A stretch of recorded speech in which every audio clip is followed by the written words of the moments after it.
जीवन चुरगी हवाय सुघर एलव लोटा मा पानी पाट पिठुलिया राखे हूँ भोला आओ अंतर्यामी। अच्छा का साग रांधे हस गौरी? खीरा जरीता है। अरे दही महिला तो नहीं डाले हस ना? काबर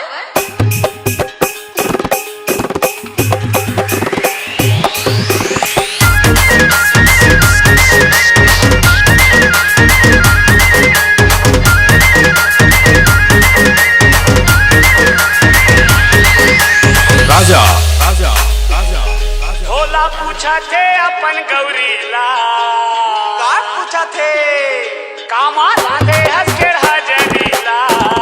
का कहा थे भोला पूछा थे अपन गौरीला कामा रांधे हस केढ़ा जरीला। भोला पूछा थे अपन गौरीला कामा रांधे हस केढ़ा जरीला। मैं खाऊं नहीं मैं खाऊं नहीं मैं खाऊं नहीं खाऊं नहीं खाऊं नहीं वो तुम रखिया के भरीला। मैं खाऊं नहीं खाऊं नहीं खाऊं नहीं वो तुम रखिया के भरीला।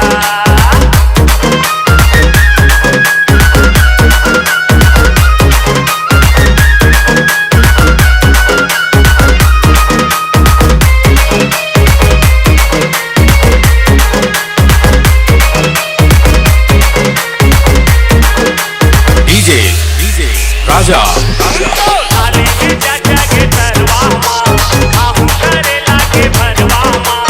आहा करू का साके करवा माँ मुँह मिठाई मुरहलवा माँ।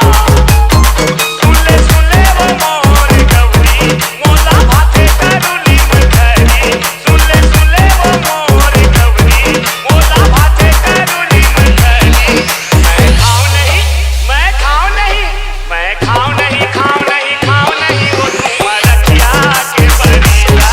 मैं खाऊं नहीं खाऊं नहीं खाऊं नहीं वो तुम रखिया के भरीला।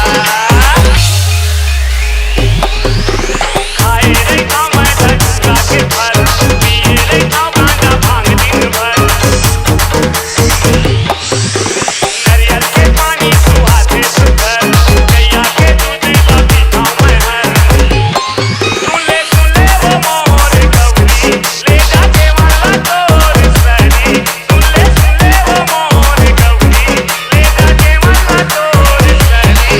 मैं खाऊं नहीं मैं खाऊं नहीं मैं खाऊं नहीं खाऊं नहीं खाऊं नहीं वो तुम रखिया के भरीला।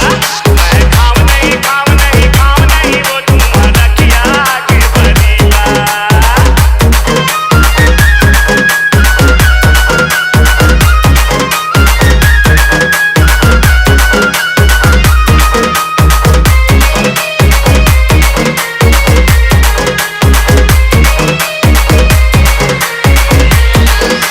राजा राजा राजा राजा